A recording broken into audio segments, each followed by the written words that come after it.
quartier bi moom amuñu seen fay quoi parce que bof quartier bi moom macha allah ñu nax ñoom bon c'est une histoire de longue date te lépp lu ñu def mus nañu ci jàppale moniteurs yi ñoom amuñu seen fay parce que amoo loo leen jox financièrement yu mun a compenser liñ fi def parce que loo xam ne man dama dem ñëw chaque jour dama dem gis li ñuy def pédagogiquement personnellement dama ko dem gis sax sama bët donc di leen remercier ñoom ñëpp à commencer par le directeur Serigne et mention spéciale à Khady Thiam qui doomu Santhiaba la bu yëngu ci lii porté woon projet bi ñu dénk ko lépp vraiment elle a fait un job extraordinaire. vraiment man mi nga xamante ne ni woon man la ñu dénkoon projet bi vraiment Aïcha Santhiaba dénk ma ko à travers son président et la commission féminine ma andi moniteurs yi ñu commencé dox ci wax ci ba yëpp sotti ñu tàmbale ko ci bisimilahi rahmaani rahim yeggalee ko ci alhamdulilahi rabbil alamin ñu ngi sant yàlla bu baax di julli ci sang bu tedd bi Seydina Mohamed moom yàlla mi nga xamante ne ni moo ñu permettre dooleel ñu kàttanal ñu ba ñu yeggale ko ci jàmm ak salaam. parce que commencement bi waajtaay bi amoon nañ ci toute pression parce que liñ doon jëm la comme c'était une première ñu ngi si doon dugg ñun suñu génération xamuñu woon lu ñuy dugg lan la mais heureusement que ni am nañ kenn ci ñun ku bokk ci commission culturelle bi ñu koy wax Khady Thiam elle est monitrice diplômée. macha allah jàngat na lu bari indi encadrement aussi boo xamante ni ay professionnels la ñu jël indi leen pour ñu former xale yi jëluñu ku dëkk ci quartier bi pour mu former xale yi à part Khady Thiam mi ci bokk ci Santhiaba ak lui mais ñi ci des ñëpp ay professionnels lañ ASC Santhiaba jël leen pour ñu former xale yi ñu am formation boo xamante ne duñ ko fàtte defal leen benn patronage 21 jours boo xamante ne tàggat nañ leen ci domaine yu bari. kontaan nañu bu baax ndaxte boo gisee réaction parents yi keroog fête bi ñu def fii macha allah xale yi lépp li nga xamante ne nii moom lañ leen tàggate woon pendant 21 jours ñu tari ko vraiment du ñu def lu dul kontaan du ñu def lu dul sant yàlla bu baax vraiment ñi ngi kontaan bu baax ci résultat boobu ñu am. sant yàlla vraiment parce que actually liñ dem xaar suñu expectation yëpp romb na ko. on a été vraiment ébloui xale yi kontaan nañ parents yi kontaan nañ et gis nañ joie bi mu def ci quartier bi donc ça nous donne du courage parce que c'était pas facile au début parce que song lu mel nii du song lu ndaw donc au début dina metti di nga tiit parce que c'était pas facile financièrement côté organisation mais yàlla def na ci sutura tout s'est très bien passé xale yi kontaan nañ parents yi kontaan nañ et le quartier a bien vécu ça. bon satisfaction alhamdulilah rabbi alamin parce que liñ ci doon ragal yëpp am na réussite totale alhamdulilah parce que 21 jours yëpp chaque jour ak activités yi xale yi di def du question que ni dañ leen jàngal fecc ak ay way lépp gis nga def nañ ay atelier gis nañ exposition yi xale yi def yëpp li ñuy liggéeyal seen bopp macha allah lépp mais dañ ci def sant yàlla parce que am nañ ci satisfaction bi nga xamante ne bëggoon nañ ko ci séntu woon nañ ko ci réussite boobu. am nañ ko ci vraiment parce que quartier bi boo dajeek nit mën a la macha allah sant nañ yàlla sant nañ leen aussi ndax réussite bi ñu gis ci xale yi kon loolu ñun mbégte la ñu koy delloowaat njukkal ci président bi Abdoulaye Mbaye moom mi initié projet bi. certes amul mais def nga li nga mën pour que quartier bi dundoo te li gën a am solo mooy toucher xale parce que xale boo ko toucher rek toucher nga ay parents toucher nga toute une famille. te loolu il a eu la prouesse franchement def lu mel noonu ci biir quartier bi c'était pas facile man bi may woo di ma ko wax on en a discuté mais comme moom suy def dara dafa nekk nit boo xam ne day ku mu xalaat ci quartier bi nekk tey mën nga ko apporter ci loolu da lay dem seeti ci noonu la ma ñëwee ci man seeti ay ñoom Mbaye Babacar tous les anciens yi nga xam ne parce que fii tamit quartier culture la ñi nga xam ne ñëpp ñu ngi woon ci ñu ngi yëngatu ci wàllu culture mu woo leen waxtaan ak ñoom ñu tegal ko projet c'était pas facile après il fallait rechercher les moyens bi projet bi taxawee moyens yi mooy dajaloo dem ci ñi nga xam ne yàlla may na leen muy autorités yi nekk fii ci biir Médina dem nañ ci ku nekk dem nañ ci ministre dem nañ ci fekk maire dafa voyager dem nañ ci Cheikh Ba dem nañ ci Ousmane Kanté tous les autorités yi nga xam ne ak bonne volonté yi nga xam ne ñu ngi ci biir quartier bi dem nañ seeti leen exposer leen projet bi franchement ba yàlla def ci réussite bi ma ciy def muy ñoom seen réussite di suñu réussite aussi. projet bi dafa am benn aspect bu ma si neex, 2 aspects plutôt, parce que côté pédagogie da ngay gis xale yi léegi ni ñuy minante seen biir, de la rue 15 à la rue 23 ni ñuy dugalante,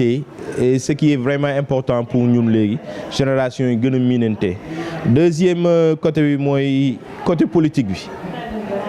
politiciens yëpp daje nañ ci benn projet, xeexoowuñu xeex ŋaayoowuñu tojantewuñu bopp. li ma siy jàng mooy waa Médina bu ñu booloo ñëpp jàpp ci benn affaire day dox.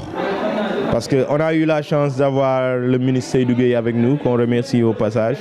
On a aussi la chance d'avoir le DG Cheikh Tidiane Ba, qui est venu personnellement aussi et nous a aussi appuyé. Et on a aussi la chance d'avoir le maire et la commune derrière nous. Donc, boo boolee doomu Médina yooyu yëpp ça te fait une force extraordinaire, parce que au début ñëpp dañ ñëwoon mënuñu ko en tant que ASC waru leen mënu organiser lii. waaw Santhiaba dafa organiser patronage bi parce que dañuy gis ni xale yi mel ci mbedd yi, et comme que nawetaan amul ñu ne pour xale yi bañ a chômer bañ a nekk ci mbedd yi di dem géej wala ñuy def loo xamante ni seeni naka sudul noonu la, dañ leen jël encadré leen def si ñoom xam-xam def si ñoom ay valeur. Loolu moo waral ñu organiser patronage bi. mi ngi commencé le 3 jeex le 23 bi passé septembre, muy 21 jours yoo xamante ni seeni Santhiaba moo téye xale yi di leen jox goûter, jël ay moniteurs professionnels ñoom tam ñu ngi leen gërëm di leen sant pour ñu def ci xale yi xam-xam. est bi daal parents yëpp kontaan nañ instant yi, parents yëpp nee nañ seen doom ñi ñëw ci kër gi am na gis nañ changement ci ñoom, am na lu ñu def ci ñoom, et je pense que loolu rek mooy satisfaction bi, loolu rek lañ ci am, muy contentement boobu rek lañ ci am. En fait ñu ngi woo yeneen ASC yi ñu def comme ñu jël exemple ci ASC Santhiaba, parce que xale yi ci lañu bokk. te association sportive et culturelle la ñu wax, sport am na culture am na. yeneen ASC yi nañ def ko jël exemple ci ASC Santhiaba di xalaat ci xale yi, parce que xale yi war nañ leen tàggat. bu ñu xale boo xamante ne def na 9 mois d'année scolaire, 3 mois yi war na ci am benn mois boo xamante ne nii vraiment war nañ ko jël mu ressourcé wu, war nañ ko jël mu tàggatu, war nañ ko jël mu relaxé pour préparer année scolaire bi di ñëw. Voilà, loolu moo gën a yomb, loolu moo gën a tax ASC Santhiaba à travers son président Abdoulaye Mbaye xalaatee noonu, moo tax ren ñu andi patronage proposé leen ko opit ñu nangu projet bi. Parce que yëfu société yu mag la, par exemple n'importe pas quelle société, mais société yu am doole en général ñoo koy def. Mais man li ma si jàngat mooy waa Médina bu ñu booloo amul lu ñu mun def. Donc j'en profite pour wax clientèle politique bi yëpp affaire yi du xeex du xuloo du saaga. mun nañ àndandoo ci yar ak teggin, ku nekk def li muy def, bés bu vote jotee ku nekk dem vote ji. Mais on peut travailler fii ba vote jotagul, fii ba foofu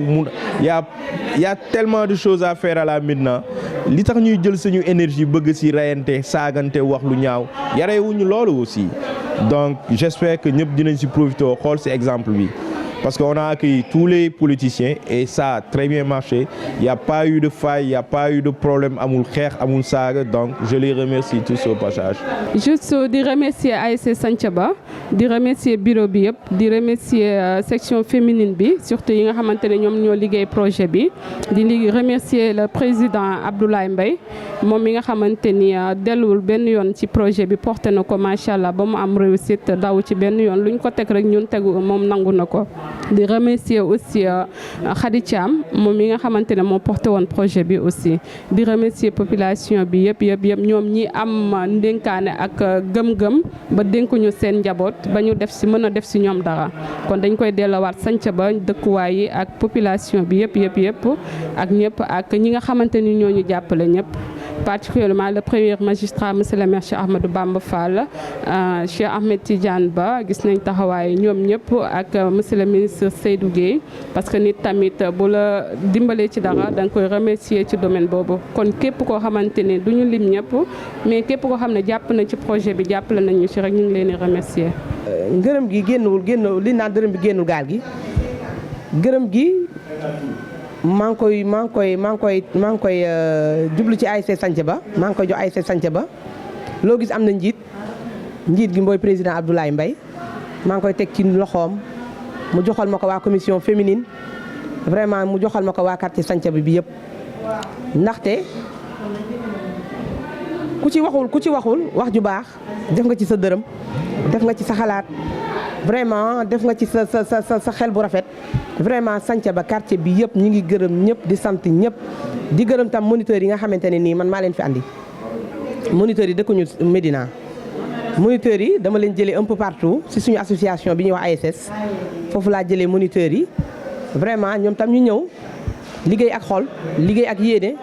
vraiment li nga xamante ne loolu laay séntu woon ci ñoom ñëpp ñu def ba def lu ko ëpp kon loolu tamit man tam maa ngi leen di gërëm vraiment waa quartier bi yëpp bàyyuma kenn di gërëm tam parents yi nga xamante ne ñoo ñu wóolu jox ñu seen i doom